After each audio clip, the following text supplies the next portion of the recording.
It is 40 minutes past midday here at Rocket Lab's Mission Control Centre in Auckland, New Zealand, where launch operations are well underway in the lead up to our 36th Electron launch. Hello and welcome to our live broadcast for Rocket Like a Hurricane, a dedicated mission for NASA to launch the Tropics constellation of hurricane monitoring satellites. Today's mission is flying from Pad B at Rocket Lab Launch Complex 1, our private spaceport on the Mahia Peninsula in New Zealand.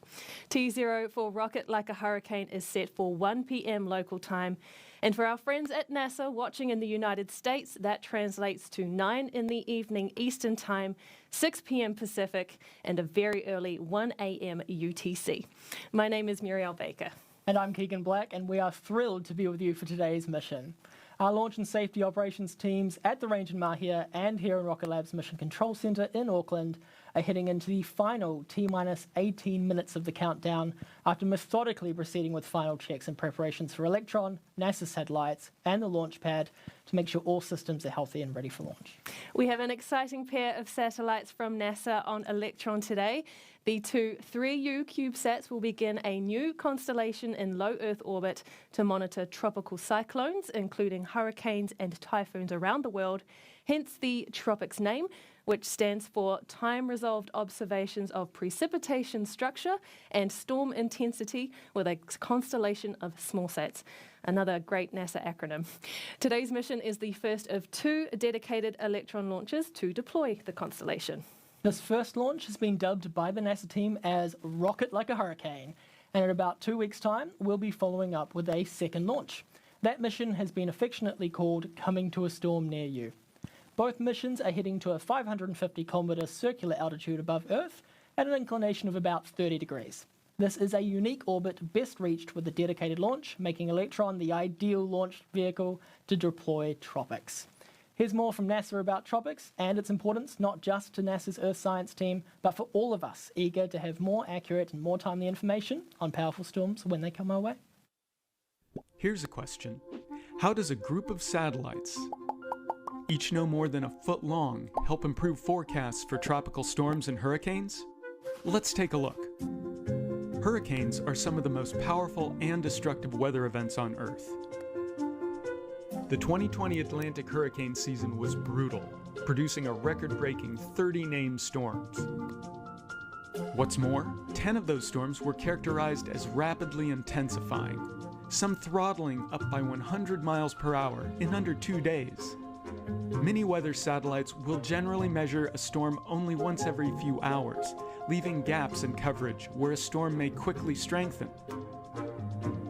To help fill this observation gap, NASA is launching Tropics, a collection of satellites designed to make a big impact on our understanding of damaging storms. Their mission? To provide near-hourly observations of a storm's precipitation, temperature, and humidity, allowing scientists to better understand what drives a storm's intensification. To achieve this, researchers at MIT's Lincoln Laboratory developed a miniaturized microwave radiometer that's about the size of a cup of coffee. This small instrument will measure storm strength by detecting the thermal radiation naturally emitted by the oxygen and water vapor in the air. As Earth's climate continues to change, cost-effective but powerful satellites like Tropics will be an important tool to help us better observe developments driving rapid changes in powerful storms, and help forecasters better predict and prepare for the weather ahead. Tropics has been a massive team effort to get the satellites from idea to the launch pad, with the science team led by the Lincoln Laboratory at the Massachusetts Institute of Technology, and others including researchers from the NASA Goddard Space Flight Center, the National Oceanic and Atmospheric Administration, or NOAA, and several universities and commercial partners. Few people have been closer to this mission than Stuart Cook. He is one of the mission managers for the Tropics program. And we were lucky enough to catch up with Stuart earlier in the week at our production complex. Let's take a look.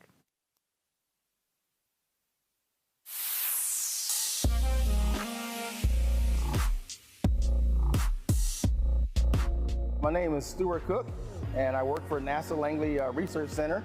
My job title is I'm the mission manager for the Tropics project. Think about 4 satellites orbiting the Earth These satellites are looking down at clouds, at storms, at hurricanes, and they're looking to see how they form, how they intensify, or how they get stronger. So with tropics, we have 4 CubeSats that are going to be orbiting the Earth. They're about the size of a loaf of bread, so very small compared to your traditional satellites. And the beauty of having 4 of these things orbiting the Earth is that they can revisit a storm every hour, which is very different from how traditional satellites do it. They may come by the same storm once every 10 hours. The data from tropics, we're going to feed that to our partners, which are like NOAA, the National Hurricane Center. They take it and it helps them improve their hurricane forecasting and hurricane modeling. So when you think about it from the end users and you look at a TV and you say, hey, a hurricane's coming up the coast of Florida, it says the storm could go this direction, it could go this direction. We have improved models that will have a tighter band of where that storm is going to be. It's giving better forecast information to not only NOAA, but to the viewers. So for the first launch is, we're going to have a launch window of maybe 2 hours. It says it can launch between 1 and 3 p.m. New Zealand time. The second launch, there's a lot of synchronization that has to happen, so it's pretty exciting for a company like Rocket Lab to be able to do that with that kind of precision to help us meet our mission goals. During the launch, I'll be in the Mission Control Center here, so that'll be a new experience. I'll be on console to give the roll call for all systems go for the payloads. We're just so excited to really see it happen now. I can't just contain my excitement because it's just a lot of anticipation leading up to this moment.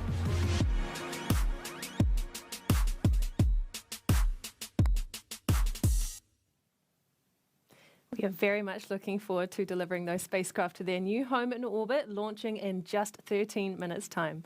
Right now in the countdown, we are at that 13-minute mark and counting as our launch team gets into the final go, no-go poll for today's launch. Our launch director today is Joseph Carpico. He will run through the list of operators at the range here in Mission Control to check in on whether all systems are go for liftoff. Let's bring up Mission Control audio now to hear the poll get underway.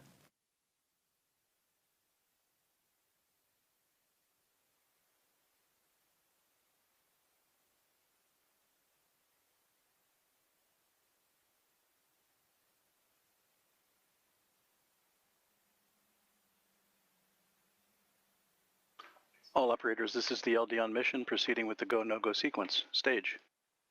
Stage is go. Avionics. Avionics is go. GNC. GNC is go. VCon. Beacons go. T1. T1 is go. GC. GC is go. PLS. PLS is go. RSO. RSO is go. MET. MET is go. MM. MM is go.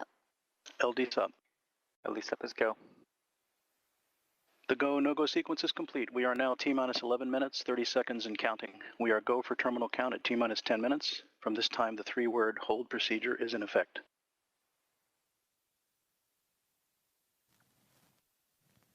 Great news there from Mission Control. We are go for launch and ready to rocket like a hurricane for today's first tropics launch for NASA. You also heard our launch director confirm today's liftoff target, which is set for 1 p.m. local time, or 9 p.m. and 6 p.m. Eastern and Pacific. Looking back at the launch pad as we count down to liftoff, let's take you through the Electron rocket carrying the Tropics payload. Electron is a 2-stage-to-orbit liquid-fueled launch vehicle designed specifically for small satellite missions. At the bottom of the first stage is where we have 9 3D-printed Rutherford engines located. A 10th space-optimized Rutherford engine takes us to orbit with our second stage. The Rutherford engines use liquid oxygen and RP1 kerosene as its propellant and oxidizer, and these are fed into the engine's combustion chamber in a world-first way, using electric pumps powered by batteries.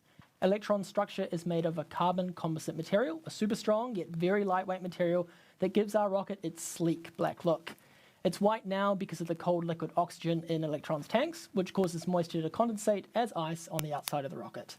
The Tropics satellites are mounted to the rocket's kick stage inside Electron's fairing or nose cone. At around 3 minutes into flight, that fairing will separate into 2 halves, exposing the satellites to space ready for deployment. This mission, though, is a little different to a standard Electron launch after this point, because typically Electron's second stage would take us to an elliptical orbit around Earth, and then the kick stage would complete a final circularization burn with its tiny 3D printed Curie engine. But for tropics, the second stage will be used to circularize the orbit, and the kick stage will instead perform an inclination change to place the two tropics CubeSats into a precision orbital position.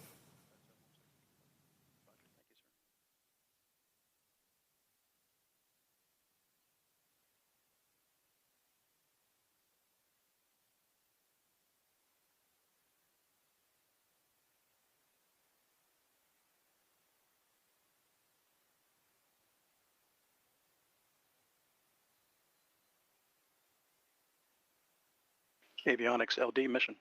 LD avionics. Yes, sir. Please proceed with sequence 56, the avionics terminal check sequence. Sequence 56 in work.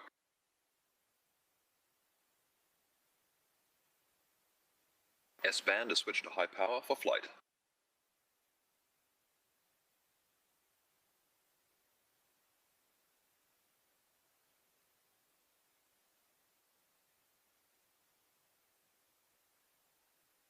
Stage LD on mission. LD stage. Please proceed with sequence 57. After today's first pair will be launched soon after, so that the constellation is up and running in time for this year's Atlantic hurricane season, beginning in June. So even before we have liftoff today, we know our second rocket will be rolling out to the pad for launch in approximately 2 weeks from now. The Tropics launches won't be our fastest launch turnaround to date. That record is just 7 days, which we achieved earlier this year with a mission from LC2 in Virginia that was swiftly followed up days later with a launch from LC1 in New Zealand.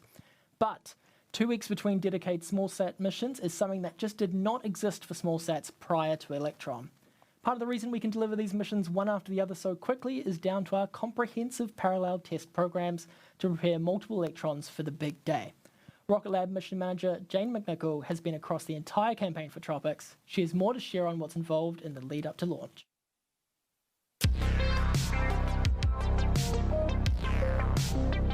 My name is Jane McNichol. I'm a mission manager at Rocket Lab, and I'm the mission manager for the 2 Tropics missions. So as we know, the number of hurricanes we're experiencing every year is increasing due to climate change. And the intensity of these storms is also increasing. The current technology that we have on orbit to monitor hurricane development may only be able to check in on these storms every couple of hours, but within that time, we might see a storm increase in intensity quite a bit. Tropics is a constellation of 4 CubeSats that will be able to monitor near hourly these intense tropical storms in terms of precipitation, temperature, and humidity, and collect this data for us. And this data has the potential to save lives and livelihoods, so it very well aligns with Rocket Lab's mission to improve life on Earth by enabling access to space. Before the launch vehicle even makes it to the launch site on launch day, it undergoes months of rigorous testing, starting with small component testing like our avionics, up into large stack testing or hot fire testing of our engines at our test sites, and then a full end-to-end wet dress rehearsal or practice for launch day. And this is all part of making Electron the most reliable small launcher on the market. Once the satellites arrive at the launch site, the satellite team from NASA and MIT Lincoln Laboratories will be inspecting and doing some final checks on the satellites to make sure that they're ready to be installed on the launch vehicle. In parallel with those tests, Rocket Lab is also running additional tests on the launch vehicle, which is fully delivered to the launch site by this time.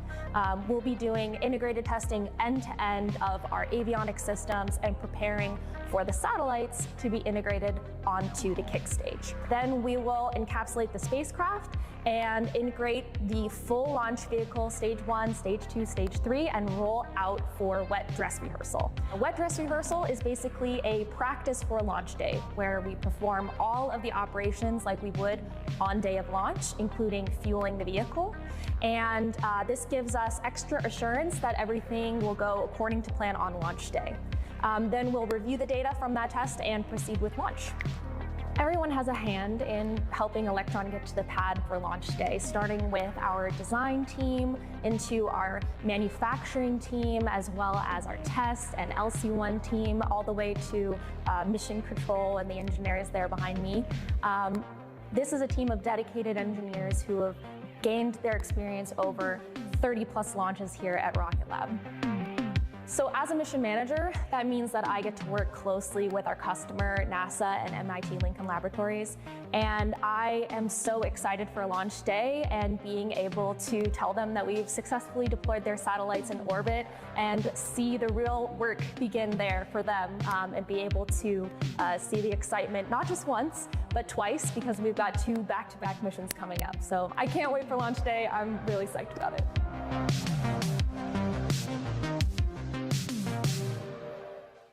As we approach T-minus 4 minutes to liftoff, let's take you through the last moments before those 9 Rutherford engines ignite. At 2 minutes before liftoff, the ground power supply at the launch pad is disabled and Electron switches to internal power. Our launch safety system, the AFTS, will be enabled at the same time, and we can expect to hear both of those calls from our operators in mission control, one after the other. The liquid oxygen supply valves on stages 1 and 2 are closed about 10 seconds later, with another operator expected to confirm on comms that LOX load is complete.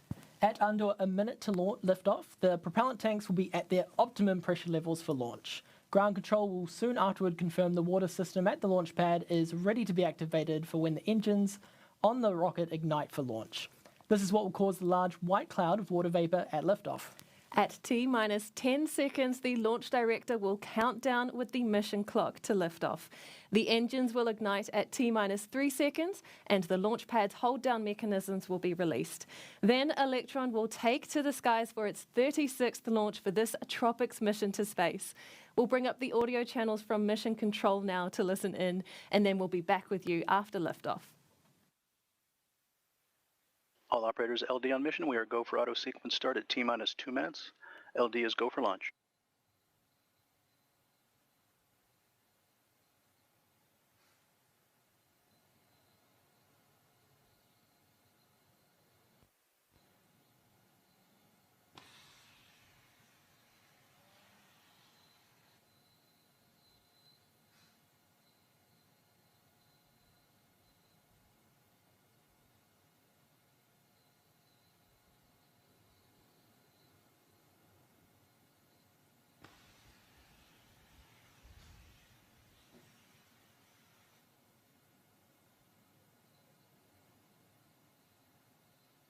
Vehicle is on internal power. AFTS is green and enabled for flight.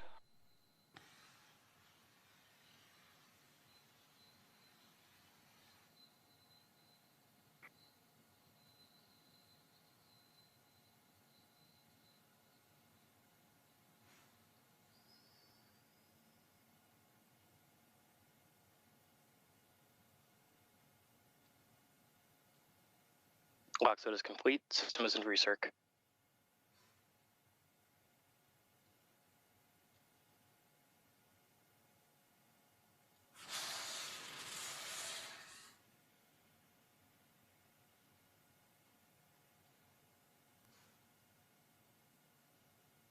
Anti-geysering is disabled.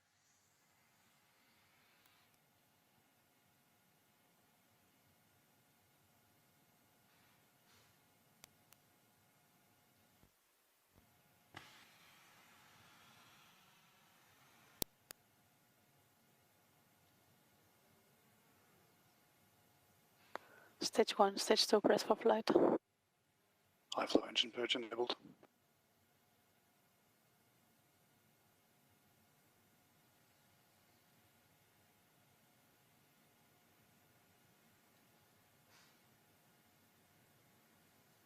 Deluge activated.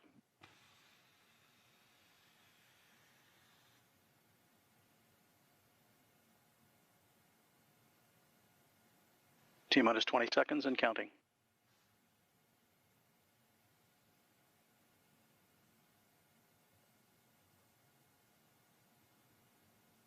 Ten, 9, 8, 7, 6, 5, 4, 3, 2, 1.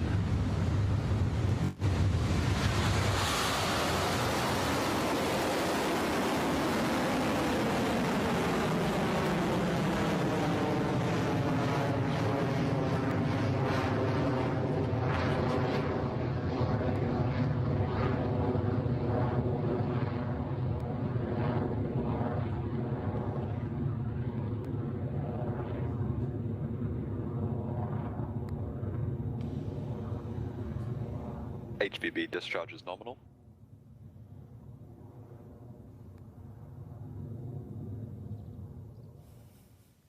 Electron is soaring through the sky right now after lifting off from Pad B at Launch Complex 1, now on its way to low Earth orbit for NASA and Tropics. The first launch milestone the rocket will pass through is Max Q, when the forces against Electron are at their peak as the rocket moves quickly through the atmosphere. Mission Control is expected to call that out on the net shortly.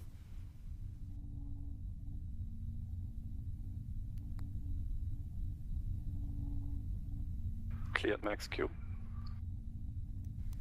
Great news there with Max Q and onward and upward for Electron. It has only been about a minute since liftoff, and already the rocket is at its speeds of over 2,000 kilometers an hour, a mere fraction of the 27,000 plus kilometers an hour that is orbital velocity, which will reach ahead of payload deployment in the next 30 minutes or so. Next, though, is the separation of the rocket between stages 1 and 2. For that to happen, we first need the 9 Rutherford engines currently burning hot to shut down, an action called main engine cutoff or MECO. Then a few moments later, stages 1 and 2 will spring apart. We'll hear that called out as stage separation. Then the single space-optimized Rutherford engine on the second stage will light up and carry on with the Tropics mission. Those milestones should be taking place at around T plus 2.5 minutes.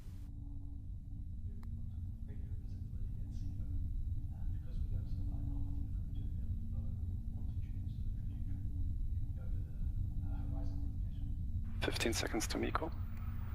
Entered burnout detect mode.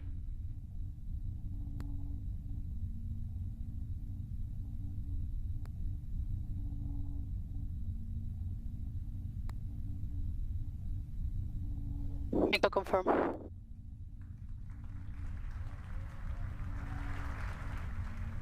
Stage separation successful. Stage ignition. Exactly as we expect, there goes MECO, stage separation, and we can now see that the Rutherford engine nozzle is glowing hot on the second stage. The Tropics satellites remain in good health on the Electron, and soon the rocket's onboard computer will command the fairing to separate and fall away. Now that we're in the vacuum of space, Tropics doesn't need the protection of the fairing anymore, so we get rid of that dead weight to maximize fuel efficiency on the way to orbit. Fairing separation successful. If you're looking at the screen at the right moment just there, you will have seen those 2 nose cone halves falling away as planned with the fairing separation. Electron is performing nominally on its way to orbit with a few minutes between now and our next mission milestone, the battery hot swap for our second stage engine at around 6 minutes, 52 seconds into flight.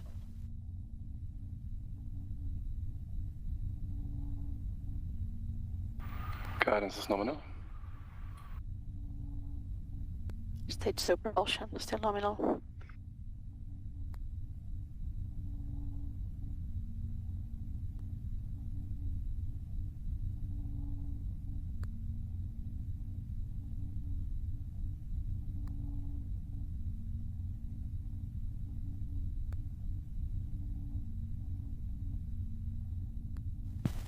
Electron and Tropics are moving at a good pace right now, well over 8,000 kilometers an hour at the T plus 4 minute mark into the mission. The vehicle is currently at 234 kilometers in altitude, with another 300 or 50 so kilometers to go until we reach our 550 kilometer destination. Getting there is only one part of the journey though, as Tropics won't be released immediately at that 550 kilometer first touch. The satellites will remain attached to the rocket's third stage and complete a full loop of Earth before they can be deployed on their home orbit. We'll explain that process in more detail later when we get closer to that point of the mission.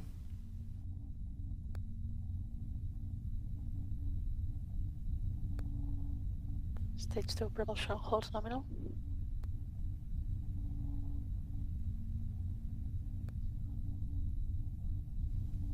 A quick check of the dials on our screen tell us that all remains nominal for Electron and Tropics.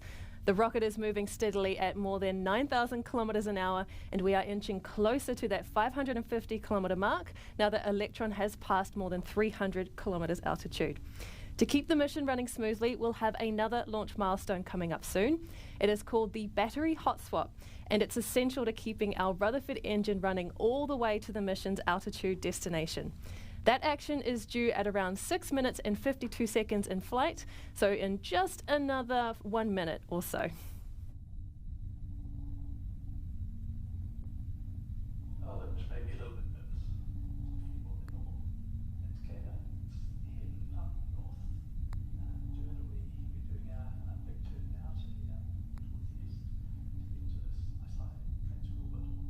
Guidance is nominal, 200 seconds remaining. What we call the battery hot swap maneuver is a unique action for our Electron rocket. When the first 2 battery packs supplying power to our electropumps on stage 2 are close to being drained, Electron switches to a fresh battery that will ensure the Rutherford engine lasts the distance to orbit. It's a move our rocket has performed countless times before, but it is a move unique to Electron. Battery hot swap is on its way in just a few moments, so we'll bring up the mission control comms again to listen out for the call.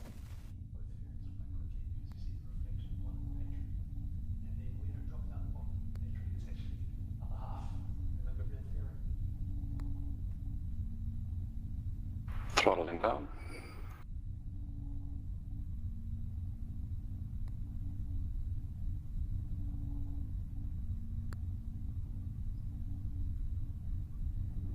Hot swap successful. Battery jettison. Just as it was planned, the Rutherford has switched to its new power source with the battery hot swap and is continuing nominally with the Tropics mission. There are a few minutes left in the engine's burn time before the second stage completes its final actions for the mission, shutting down Rutherford and then separating from the third stage. Yes, has saved.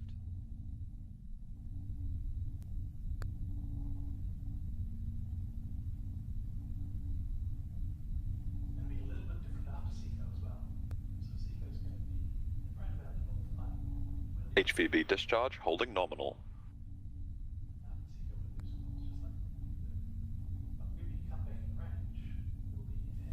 How beautiful are some of these views from Electron? This nominal Rutherford burn marks our 360th engine in space, inching us closer to our 400th engine milestone, expected on our 40th Electron launch. In fact, one of those engines to fly next will be an engine that we have already launched before. We are taking the next major step in evolving Electron into a reusable rocket by launching a pre-flown Rutherford engine on one of our missions later this year. That engine, which flew on our There and Back Again mission in May 2022, has undergone the same extensive testing and acceptance processes as any newly built engine and has performed flawlessly throughout multiple full mission duration engine tests. We are very excited to see that engine back on the pad soon. But back to Tropics, and that second stage is performing well, and the Tropics payload is healthy as both continue travelling at speeds of over 19,000 kilometres per hour.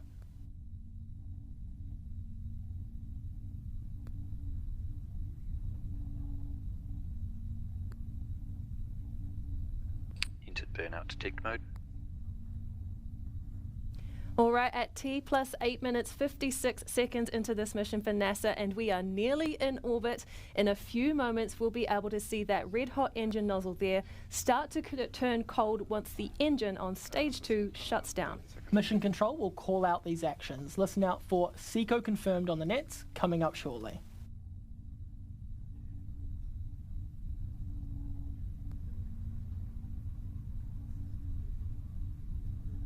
SECO confirm. There it is from Mission Control, met with a good cheer from our team. SECO and stage separation confirmed. That means our kick stage and Tropic satellites are now in their phasing orbit of Earth. It's been a perfectly nominal mission so far, but Electron's work isn't quite done yet. That's right, Tropics is a bit different to our usual launches. For this mission, the second stage sending the kick stage directly into a circular orbit, rather than the kick stage taking the satellites on its usual elliptical journey around Earth first. Then, once the kick stage passes the equator at what is called the ascending node, the kick stage's Curie engine lights up to change its inclination to end up in Tropics' desired orbit. So while we wait for that Curie burn, we'll take a short break on the live stream now and join you then to hear those final confirmations come through from Mission Control. We'll be back soon.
Great to have you back with us for the webcast of our 36th Electron launch, the Rocket Like a Hurricane mission to deliver the first pair of tropics satellites to orbit for NASA.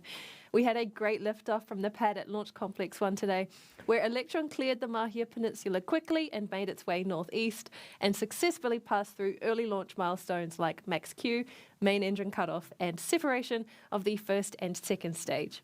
The second stage performed excellently through its launch milestones too, including battery hot swap and second engine cutoff before T plus 10 minutes into the mission.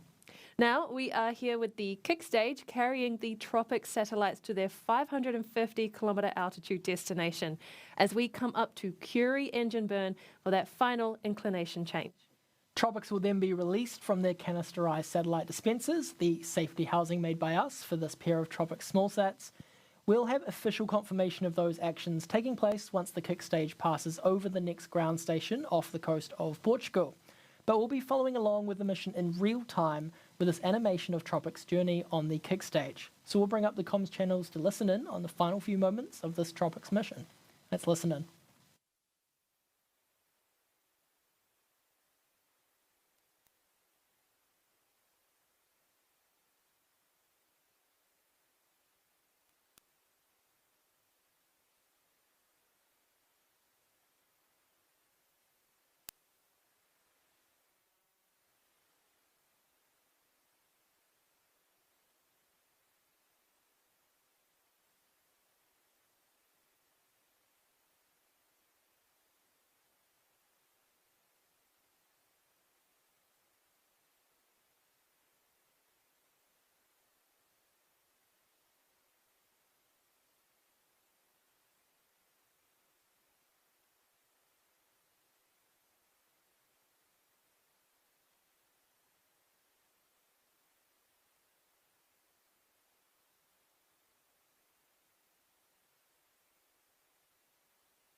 Expected nominal Curie ignition.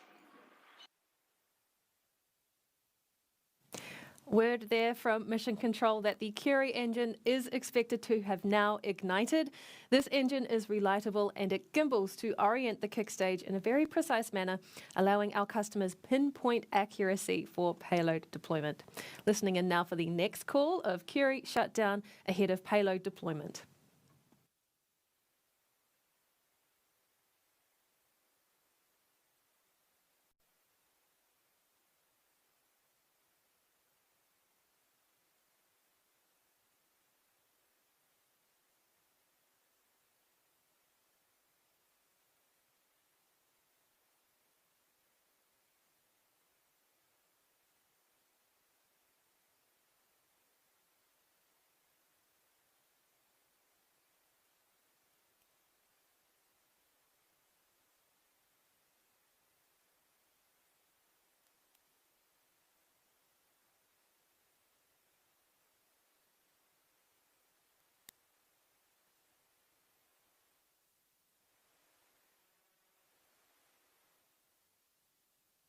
As Mariel mentioned earlier, we're currently waiting for the Curie engine shutdown, followed by the call for payload deployment for the first pair of Tropics satellites for NASA. The two 3U CubeSats are each not much bigger than a loaf of bread, and these small but extremely powerful satellites will begin a new constellation in low Earth orbit to monitor tropical cyclones around the world. Tropics aims to measure temperature, humidity and precipitation so that we can better understand the evolution and structure of storms, and doing so with a high revisit rate within the hour will be invaluable.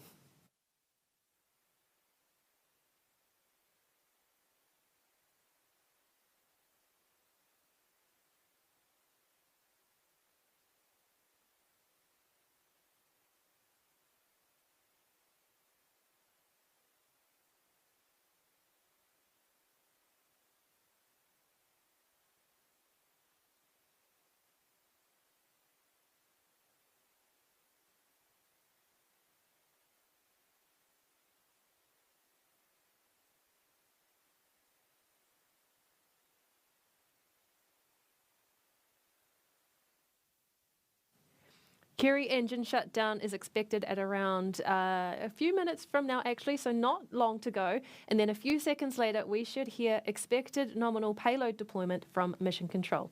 Let's check back in. Expected nominal Curie shutdown.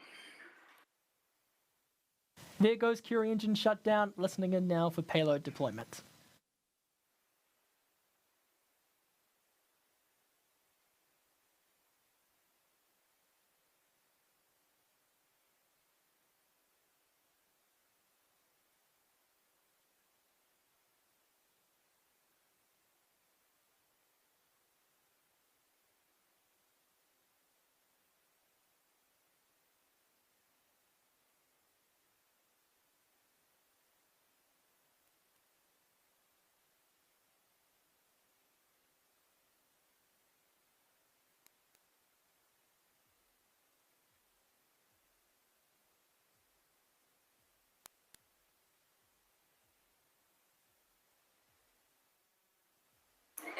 Expected nominal payload deployment.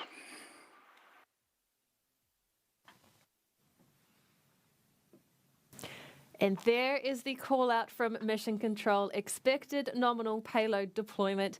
Congratulations, NASA and the Tropics team, and welcome to your new home in orbit.